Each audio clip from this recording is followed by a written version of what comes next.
Welcome to Imaginary Lands, the works of award-winning author and storyteller Bobby Pell. Today's performance, a storytelling sampler, shares clips of live performances spanning a variety of genres such as English fairy tales, ghostly apparitions, and Appalachian humor. These genres and more have carried me for over 35 years of professional storytelling.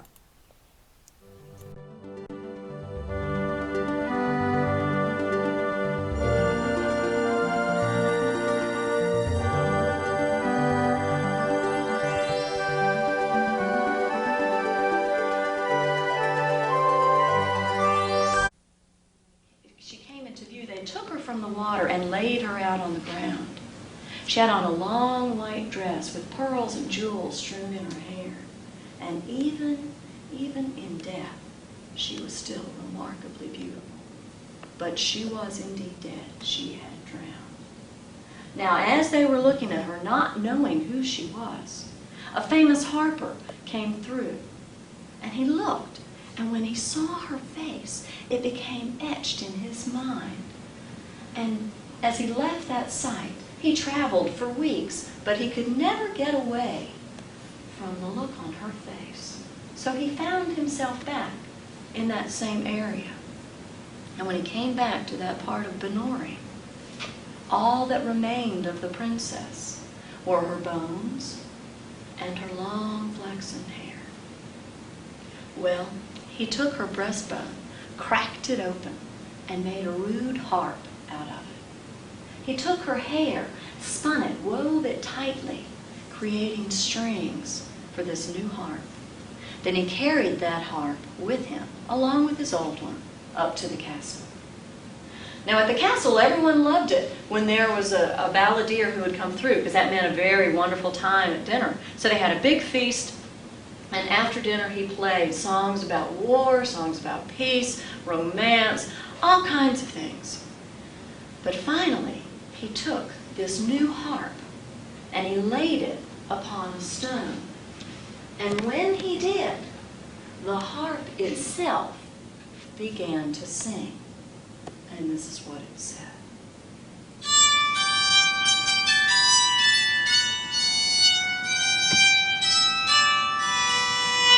He laid the harp upon the stone, bow down, and there it began to play alone. Benori, oh Benori.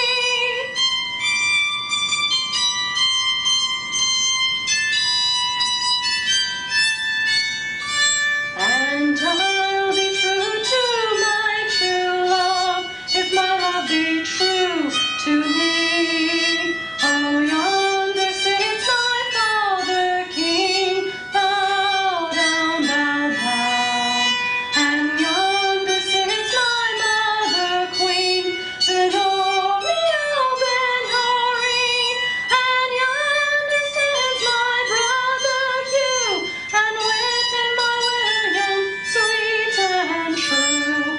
And I'll be true to my true love, if my love be true to me. Bow down,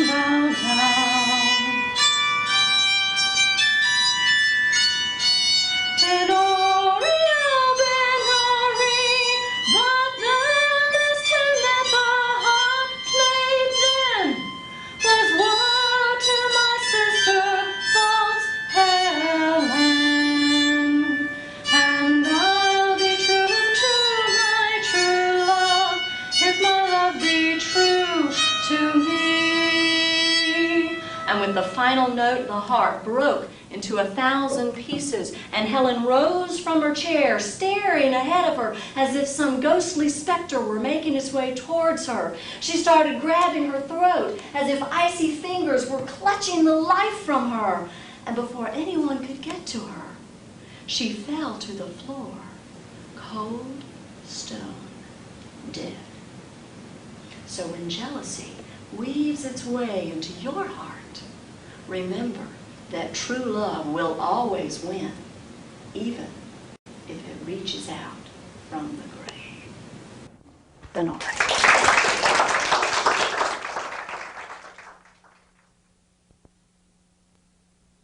He started creaking because his old bones had gotten stiff laying in that coffin.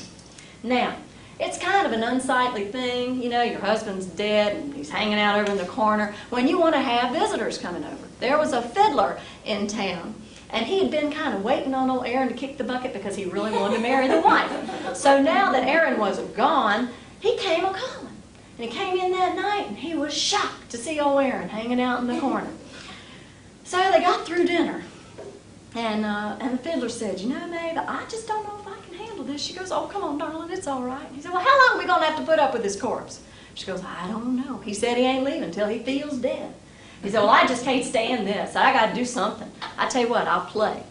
So he pulled out his fiddle, and he started to play nice little lilting Irish air.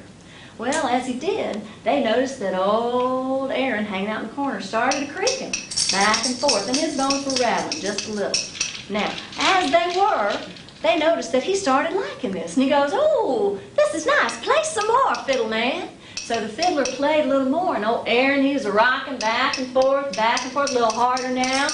And as he did, he decided he'd get up, start dancing a little jig. And started playing, and they were rocking, and his bones were rattling, and they were rocking and rolling all night long. And he said, oh, we're having some fun now. And he just started dancing, his limbs just kind of going all over everywhere.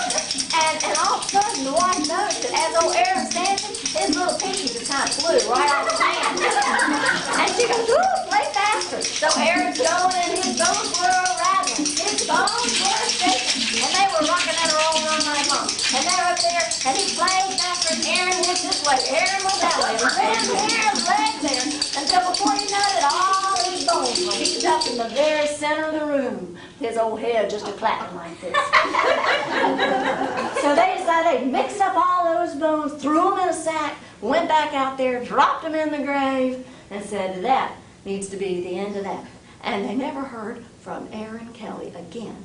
And she married that fiddle man, and they lived happily ever after. Thank you.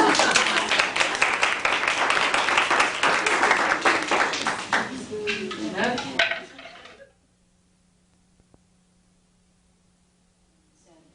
I know you've really gone to a lot of trouble for this weekend, but I cannot go to sleep tonight with this rift between my parents and myself. Will you take me home? Well, it had started to rain very gently outside, and he looked at that, and he looked at her, and thought about the long day he'd had, but he loved her. He said, of course, I'll take you. So they got all their belongings and got in the car and started making their way down. As they did, the rain picked up a little bit. First, it was just a gentle rain. You could barely hear it. But as they got closer to Jamestown, it got harder and harder and harder.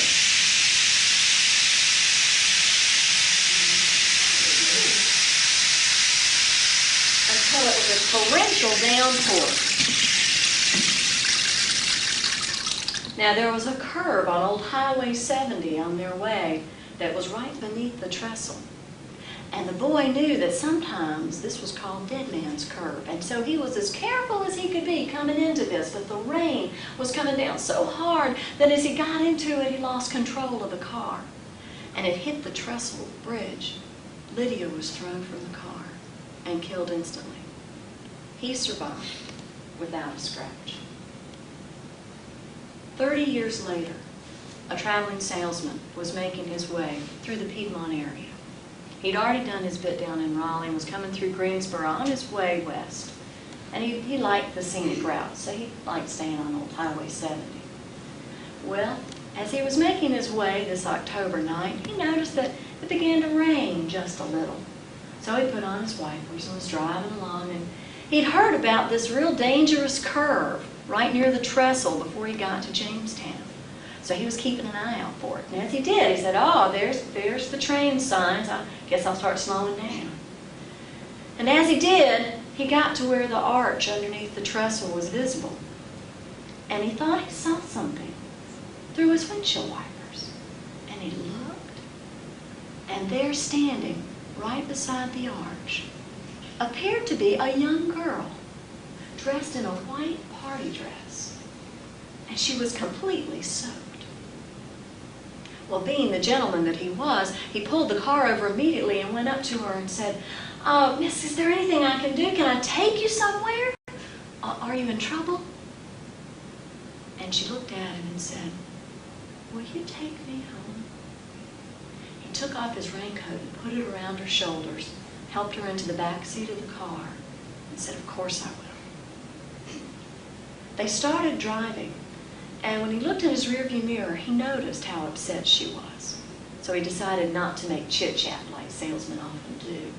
But he had gotten the address from her, which was a fairly well-known road, but he did have one nagging question. He said, excuse me, miss, I just want to ask you one thing. What's your name? She looked at him and said, Lydia. He drove onto the house, and because the night was late, he decided not to go into the driveway because he didn't want to wake anyone in the household with his lights. So he parked on the street. He turned off the car, opened his door, and went around the front of the car because he was going to let her out of the back. As he got to that back door to open it, he noticed that she was gone. And folded very neatly on his back seat was his raincoat. Well, he thought to himself, I must have missed her as I came around the front of the car. She was so upset she probably just ran in the house. I'll just go check, make sure she's all right. So he went up to the door and he knocked. And when he did, a light in the foyer came on, and the door opened. An older woman stood there. Excuse me, ma'am, I know it's really late, but I just wanted to check on the young girl. What? The young girl. I just wanted to make sure she got into the house all right. And the woman got a real sad, kind of knowing look on her face and invited him into the parlor. When he came inside, he saw that on the mantel over the fireplace, there were lots of family photos. And one of those photos was of a young girl in a white party dress. And he looked at it more closely and he said, yes, this is the young girl. I just picked her up down at the trestle on Old Highway 70. Is this your daughter? And the woman said, yes. He said, well, she said her name was Lydia. I just wanted to know if she's okay. And the woman said to him, I want to thank you for your kindness, but my daughter died over 30 years ago. You're not the first to try to bring her home to me. Many have tried, but for some reason, she never makes it to the door. That's the story of Lydia. People. There once was a family called the Twisted Mouth family. Now, this family had 3 children, and none of them had ever been to college. But they sent Joe. Joe was their first son, and they decided they'd send him. So he went off to school, and when he came home at Christmas time, they decided they'd have a real special feast. So they had great food, even candles to make it very special. Well, they chit-chatted, and finally it was time to go, and Mother says to Father, Father, will you blow out this candle? He goes, well, I will. She said, well, I wish you would. So he tried, but his mouth was turned upward, and he couldn't blow it out. So he says, Mother? She goes, yes. He says, will you blow out this candle? She goes, well, I will. He said, well, I wish you would. And she tried, but her mouth was turned downward, but she couldn't blow it out either. So they asked little Sister Sally, Sister Sally, will you blow out this candle? She goes, yes, I will, Mama. She goes, well, I wish you would. Well, I said I will. So she tried, but her mouth was turned up to the left, and she couldn't blow it out neither. So they asked little brother Bill, Bill, will you blow out this candle? He goes, yes, I will. They said, well, I wish you would. And he tried, but his mouth wasn't turned up to the right, and he couldn't blow it out neither. So finally, they say, Joe, will you blow out this candle? And Joe, whose mouth weren't turned anyway but regular, said, yes, I will. And he took that candle and went and blew it out. And his parents' eyes got big, and they stood in amazement. Beaming with pride, his mother said to his father, ain't it a blessed thing to have a college education?